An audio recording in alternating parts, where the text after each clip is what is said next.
Saudara-saudari sekalian yang terkasih, hari Minggu lalu kita mendengarkan bacaan tentang nasihat Yesus agar kita menegur saudara dan sesama kita yang jatuh dalam dosa.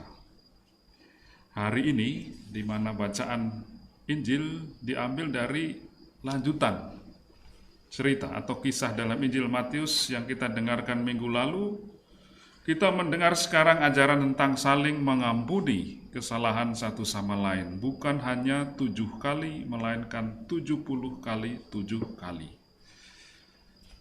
Dilihat dalam kaitan keduanya, kiranya jelas bahwa seruan untuk menegur yang disampaikan minggu lalu harus sekaligus dilakukan dalam semangat kesediaan untuk mengampuni.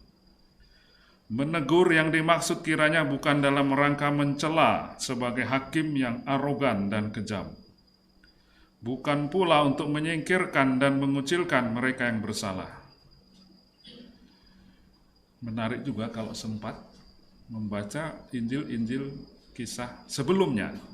Itu ada kisah tentang gembala yang baik yang rela meninggalkan 99 domba dan mencari satu domba yang hilang. Juga persis sebelum ayat tentang tegur-menegur itu.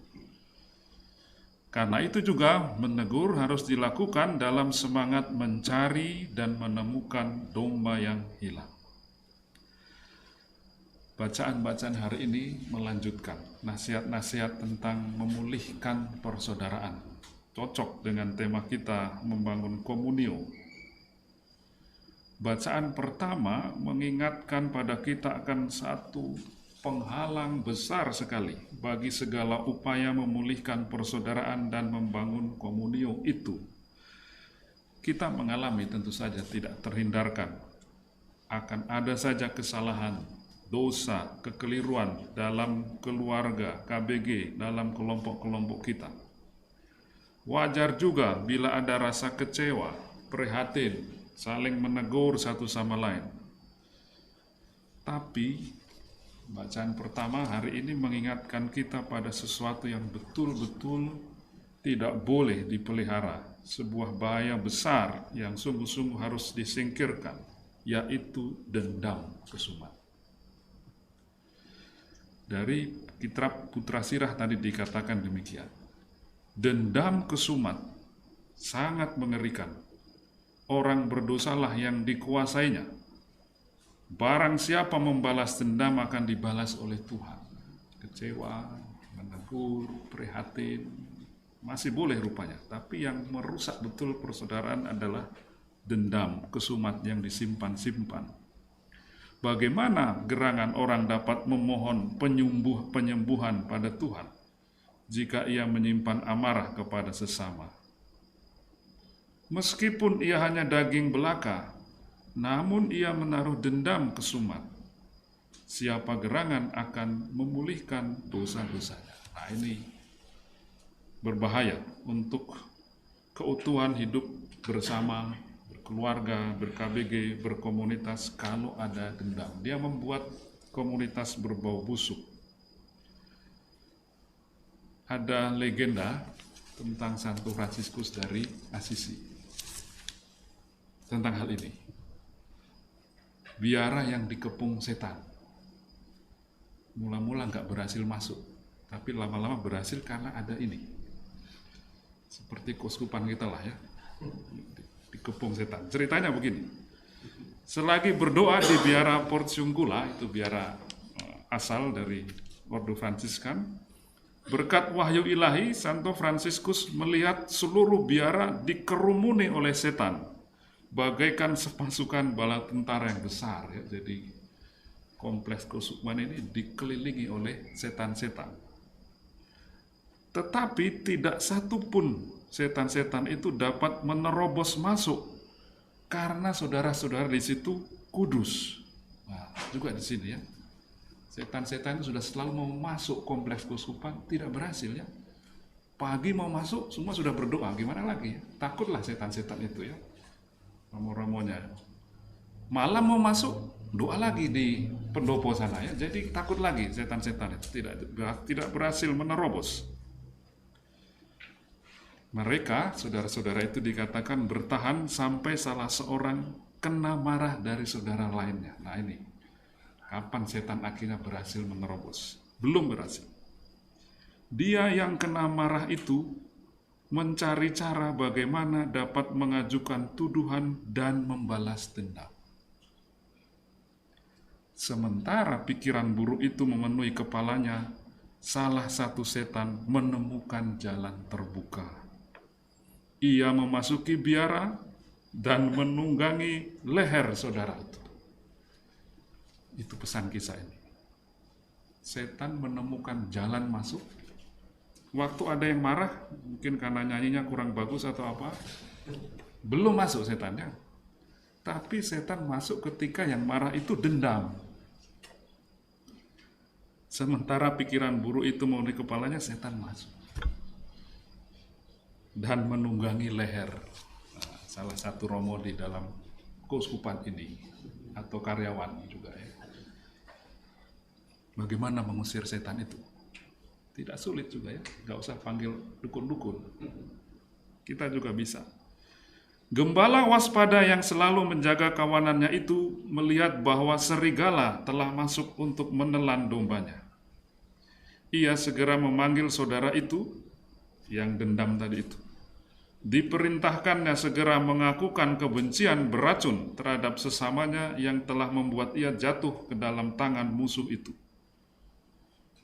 Karena ngeri bahwa Bapa Kudus Fransiskus mengetahui segala sesuatu, maka saudara yang dendam itu membenarkan adanya kebencian dan racun yang dikandungnya, serta mengakui kesalahannya dan dengan rendah hati minta penitensi dan belas kasihan.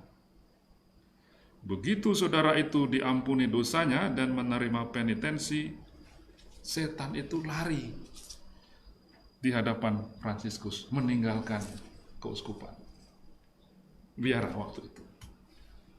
Saudara itu dilepaskan dari cengkeraman makhluk yang kejam itu berkat kelembutan hati gembalanya. Ia pun bersyukur kepada Allah dan kembali memulihkan hubungannya dengan kawanan dari gembala yang kudus itu. Dalam kawanan itulah ia terus maju dalam kekudusan. Pesannya begitu ya. Setan berhasil masuk kalau ada dendam. Kalau baru marah, belum bisa dia tembus ya. Apalagi orang-orangnya rajin berdoa. Tapi ketika ada dendam kesumat, pintu terbuka lebar-lebar untuk setan masuk menunggangi leher.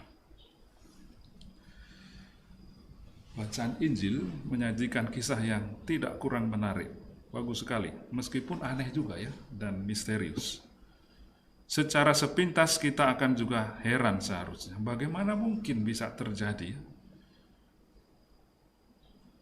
Tapi jangan-jangan juga merupakan pengalaman kita sendiri. Kisah terkenal tentang seorang hamba yang berhutang besar sekali, 1000 talenta, dan tidak mampu melunaskan hutangnya. Karena itu seharusnya ia bersama anak dan istri dan segala miliknya harus dijual. Tetapi ia mendapatkan belas kasihan. Lalu tergeraklah hati raja itu oleh belas kasihan akan hamba itu, sehingga membebaskannya dan menghapus utangnya. Orang yang sama itu kemudian menangkap dan mencekik hamba lain yang berhutang hanya 100 dinar kepadanya. Tidak tergerak oleh belas kasihan, ia menolak dan menyerahkan kawannya itu ke dalam penjara sampai dilunaskan hutangnya. Bagaimana memahami orang itu ya? Baru saja diampuni hutang demikian besar, langsung mencekik temannya ya. Itu tidak normal saya kira ya. Dalam Injil dikatakan teman-temannya, ungkapannya sedih dan melaporkannya. Kita beri nama apa? Ketidaknormalan itu ya. Kan kita kalau dengar cerita itu normalnya orang baru dapat pengampunan ya harusnya juga. Bisa ada banyak kemungkinan untuk memberi nama pada keabnormalan kisah ini. Tetapi salah satu kemungkinan memberi nama menurut saya pada keanehan ini adalah lupa. Yang membuat kacau, yang membuat tidak normal kisah itu adalah karena hamba itu rupanya sudah jadi pelupa. Tentu saja lupa di sini dalam arti yang hakiki. Bukan pelupa karena tidak tahu lagi hari ini hari apa, tanggal berapa. Lupa bukan hanya karena tidak ingat lagi di mana meletakkan kunci mobil atau kunci rumah. Tapi lupa akan jati dirinya sendiri sebagai manusia. Lupa akan pengalaman dasar yang membuatnya masih dapat hidup, bahwa dia juga diampuni dan dihapuskan hutangnya. Dalam bahasa kitab suci yang lebih umum, orang ini, keabnormalan ini terjadi karena ia kurang berjaga-jaga. Kalau kita sering diminta berjaga-jaga dalam Injil, maka artinya kiranya adalah berjaga-jaga, jangan sampai kita lupa akan pengalaman dasar yang menyelamatkan hidup kita, pengalaman pengampunan yang pernah kita peroleh. Kalau tidak, kalau lupa, terjadilah cerita yang tidak normal seperti dalam perumpamaan yang kita dengar dalam Injil hari ini. Maka selalu penting dalam tradisi rohani bahwa orang memiliki saat-saat hening dalam hidupnya, dalam kehidupan sehari-hari, supaya dia tidak lupa akan pengalaman dasar hidupnya. Saudara-saudara sekalian, sayang sekali bahwa jebakan lupa ini justru sering juga terjadi pada orang-orang yang saleh, yang merasa diri rajin berdoa, berpuasa, dan berpantang. Kita mendengarkan di tengah masyarakat kita betapa banyak ujaran kebencian justru lahir dari orang-orang yang beragama. Mereka setelah mempraktekkan hal-hal yang saleh, merasa diri menjadi orang yang berhak menjadi hakim, menilai, mencari-cari kesalahan orang lain. Paus Fransiskus menyebut ini sebagai keduniawian kerohanian. Sejarah menunjukkan betapa jebakan ini telah berulang kali memakan korban demi korban.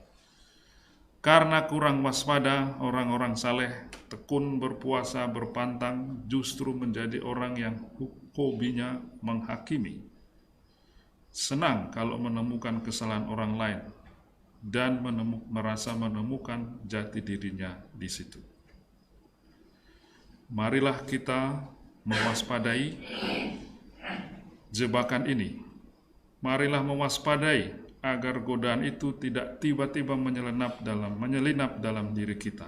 Mari kita saling mengoreksi satu sama lain dengan semangat pengampunan, dengan semangat mencari domba yang hilang. Hanya dengan itu kita bisa mengusir setan dari kehidupan bersama kita.